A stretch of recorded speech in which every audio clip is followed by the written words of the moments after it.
Azərbaycanlı gəmi kapitanı Litvada vəfat edib. Ölkə AZın məlumatına görə 52 yaşlı Əhmədov Elşən Nadiroğlu Türkiyə bayrağı altında üzən gəminin kapitanı olub. O, Misirə gedərkən yolda atası Nadir Əhmədovun ölüm xəbərini alıb. Həmin vaxt gəmi Baltik dənizində üzürmüş və Litva sahillərinə yan alıb. Elşən Əhmədov Azərbaycana qayıtmaq məqsədi ilə göyərtəni tərk edib.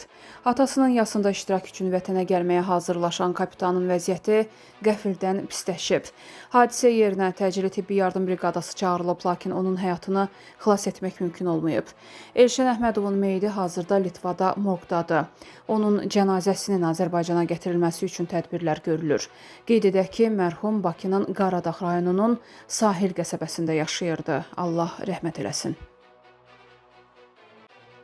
Lənkəran Dövlət Universitetinin tələbəsi vəfat edib. Birinci kursu bitirən Mirəkbər Muxtarov dünyasını dəyişib. Onun ölüm səbəbi açıqlanmayıb.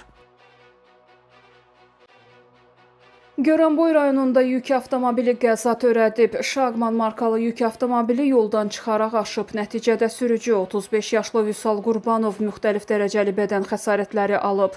O, yaxınlıqdakı xəstəxanaya yerləşdirilib. Qəzaya yük avtomobilinin əyləc sisteminin işləməməsi səbəb olub.